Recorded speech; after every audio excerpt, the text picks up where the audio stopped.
Omni Knight got mega buffed this patch, and it's actually insane. I've been running him in core roles all week, and I've won 8 out of 9 of my last games, positions 1, 2, and 3. Honestly, I am kind of addicted to this build right now. It feels clean, it's strong, and it's surprisingly hard to punish in lane. Let's just jump right into why this works and what you need to know to abuse it.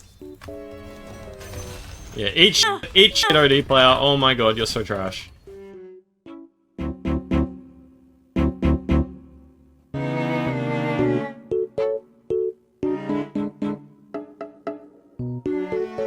Okay, so what changed exactly? In 7.39, Hammer of Purity had its mana cost completely removed, which is so broken to Omni Knight's laning stage.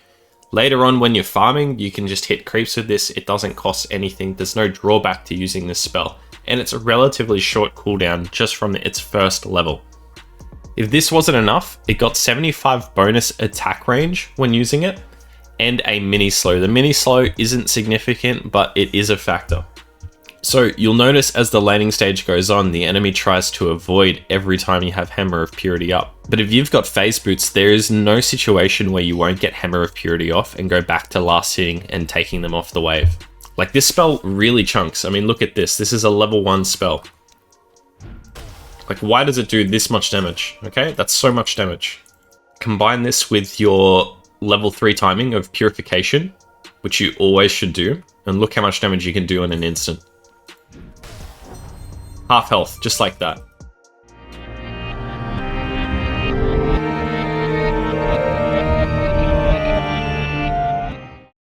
So you want to start with 1 point of Hammer, 2 points of Purification, back for Hammer. You usually want to take Repel because there'll be a point where you get ganked and you wish you had Repel, even at the cost of having some weaker spells. So just 1 point is fine. You take your ult at 6 because it increases your innate. You put 3 points in Purification. Now 3 points in Purification is enough. It does a lot of heal, a lot of damage, goes down in cooldown, that's great. All we want to do now is make sure we have this maxed out for level 10. If we maxed Purification, that wouldn't be the case. And that is because we take base damage at level 10. So this will result in the highest DPS possible for level 10. As you can see, that's a lot of damage. Phase boots are non-negotiable. You cannot be going these smaller items first, like these items. These come after the phase boots if you want to build them. This opens you up to more opportunities to run people down with Hammer, which is so important, and then Degen Aura as well is really good with phase boots. This hero can feel a bit AFK, but he doesn't necessarily need to be, but I would advise being a bit AFK until you hit your first item. So that could be Radiance in some games. Usually it is Radiance. This is the strongest item Omni can buy. But if it's not Radiance because you need to get tempo, it could be Echo Saber. So you should be running at people at your first timing always. Echo Saber can be followed up with Orchid, or you could even go Orchid first, but just to be safe, maybe do it something like this. And this can mean you can run at people forever. This is so strong, this build.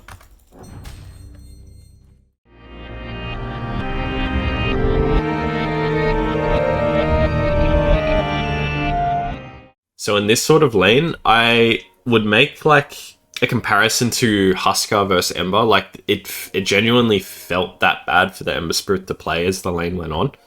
If he gets in range of me, he can get chased down and die so easily. But you're going to see how easy harass comes with my hero and how I'm not afraid to trade. Like you can see, I'm just right clicking him because he's in Degen Aura. And if you don't know, this facet increases damage based on the amount of Degen Aura on the hero. Omni Knight's damage to a target is increased by 1% for every 0.25 they spend affected by the aura, for a 20% max increase in damage. Now, I believe this affects your Radiance, your right clicks, and your spells. This is just a general damage amp. So this goes really well later into the game, and it's just free damage in the laning stage. Okay, so this lane obviously really sucks for Ember, as I said. It's like Huskar. This is not easy, and it's just going to get worse for him, so we'll skip forward a little bit. He thinks he can go up to secure creeps, he puts his Flame Guard on, and he just dies. So as you can see, this is just 2 spells. Pretty significant damage. One with the hammer.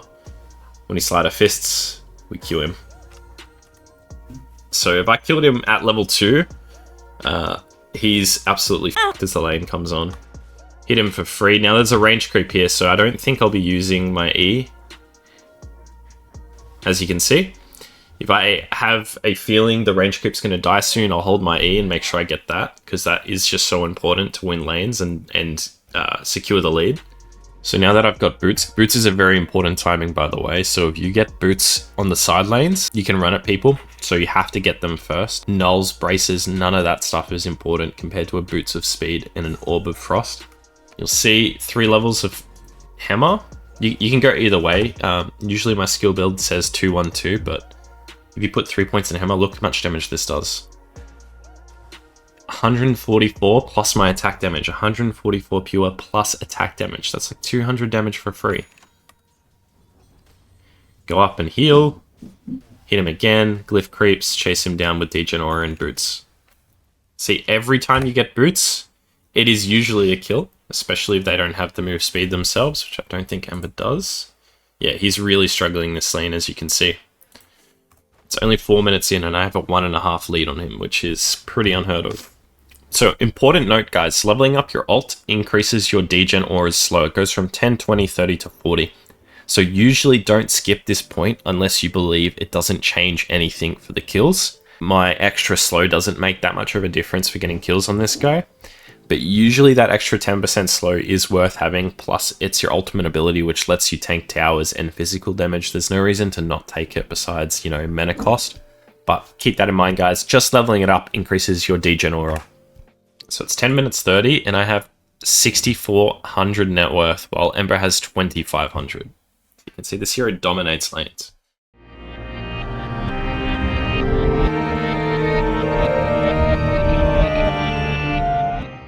Firstly, I want to talk about the starting items because this is, I'd say, a little unique to what we usually see. I found 2 mangoes is quite nice. You could do 1 mango if you want, but 2 mangoes is really important to a hero like Omni Knight because he converts mana to health. You don't want a situation to happen where if you had mana, it means you get a kill or you live, and so this avoids that sort of situation. And then Stick and Fairy Fire is just nice for the longevity of the lane. Boots of Speed you get first all the time, and this goes into a quick phase boots. You can send that out with Orb of Frost if required. If I was to put it into a percentage, if you're playing mid or safe lane Omni Knight, I'd say Radiance is an 80% chance item. Even if it means it's a bit late some games, it's still worth it. A tempo-based build with Echo Saber can still be built in a game where you're getting free farm, but that's when you get a good feel for the hero and you believe you need to just end the game early. This can be against some anti-mage, Slark, Juggernaut, where you need an Orchid plus Harpoon to just run around the map and kill things. So after Radiance, Echo Saber is pretty nice. It provides you with the mana regen that you really want, gives you the double hit. I favor Manta over SNY because it has a great synergy with Bloodthorn later into the game. Blink is great and it's essential as it allows you to jump backlines, catch supports, catch squishy mid laners, catch a core off guard, all this sort of stuff. It allows you to start the fight instead of running in and having to cast Repel too early. BKB can be built much earlier, and a lot of games you're actually going to have to do that. But having a BKB in the late game means at a minimum you'll have 12 seconds to get the fight in a good spot. And then obviously Strength Blink is an upgrade of your previous Blink Dagger, and then Refresher Orb is just 2 BKBs, 2 repels to keep it simple. I think there's a lot of versatility with this hero and the items he can build. I'm not going to go into all of them, I'm just going to cover a few that I'm building quite frequently. Eternal Shroud, you wouldn't think it's good on this hero, it just got buffed. It goes from 20 to 25% on the mana restoration, but you've got to believe me, this is actually a lot better than you think. Now my reasoning as to why this is good is because Omni Knight is very reliant on Repel, and enemies, when they know you've used Repel, will try and burst you, or they'll try and catch you in a stun and burst you then. And so this takes away the drawback to Omni Knight. And then Hex is really important in some games. I'd probably say you have to build it in 20% of your games. And it's important that you build Hex with Blink, Manta, and Bloodthorn so you can kill BKB targets. So here we've got Aurora Gaming versus Flipster Talon. This game happened pretty recently and it was one of the first Omni Knight picks in the competitive scene since the patch. For the safe lane. So I think Nightfall also played Omni Knight in a different game, but we're looking at 23 Savage's Omni Knight today, and his late game specifically. So first of all, guys, I want you to notice the item build he went for this game. There's no Echo, there's no Harpoon, it's just Manta, Radiance, and Blink. These are definitely the core items for Omni Knight.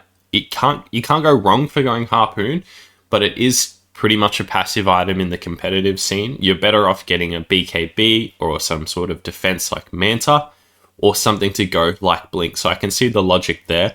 In a pub game, completely different story. I would recommend Harpoon, but if you do feel like your timings have to be tight and you have to play for your team and be the best carrier possible, something like this is completely viable too.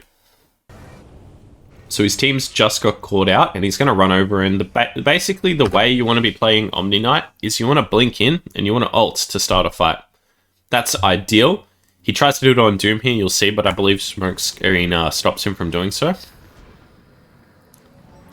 he'll go in and he'll try and save Pangolier with his ult. Now, he's repelled super early, so this is a big mistake, because now Shaman can just kill him, so can Smoke Screen. Because Repel was used super early to run in, there's actually no way to fight, and this is why he's queuing a BKB. So he had the right idea, it's just the Repel was used super early, and the way the fight panned out prevented a good Repel usage. It's important to know this is what Blink Dagger's for. Like, you're using Blink so you can repel yourself and instantly join a fight and get a Shaman kill. But instead, he blinked to get closer to the fight, and that cost him using Repel effectively. So everyone's showing right now. They can see this because they went on Doom. They see virtually everyone they need to be seeing. Omni Knight's going to ult him. He's repelling early to get rid of a Bramble. Needless to say, they're going to win this fight, but it's going to cost him a BKB when I think the Repel could have been saved. Pay attention to his item build here. So he has Nullifier queued up, then a Bloodthorn. I don't think he goes this Nullifier straight away, but this item is really key to the late game of Omni Knight, because you'll verse so many Ghost Scepters, Yules, Glimmers, Forces. They all can disrupt how you play the fight. All you want to do is blink a support with Repel, burst them as quick as possible, and not let them get away. So with Nullifier, you can keep your Radiance and buy Nullifier at the cost of 2 slots, but when it's 41 minutes into the game, you've had all the farm you need to get, and having that farming item isn't as important or matters nearly as much. Disassembling it, selling the Talisman of Evasion, and buying Nullifier is perfectly fine, and I would suggest doing so. This is actually really cool. Omni Knight takes no damage from Tormentor if he's under Repel or his Guardian Angel. Now, for the Guardian Angel specifically, you're not going to take damage from your right clicks, but you will take damage from other spells. But you'll see, during the duration of this Repel, he takes no damage, which means he can solo it. So what we can learn from this replay is that Omni Knight will go the same items to start, he'll mix it up in the mid game, and then he returns to his usual items in the late game, which is Bloodthorn, Manta, Blink, BKB, Nullifier, something like this. This is due to the nature of the hero. He likes to jump the backlines and start a fight off with Repel exploding someone, and avoiding circumstances where he has to repel early and waste its duration. I hope you guys really enjoyed this video. I think this build is actually insane. It quite potentially could be the best carrier of the patch. I'm having great success. Hopefully you guys will too. Let me know what you're winning with in the patch in the comments below, and I'll see you guys in the next video. Peace.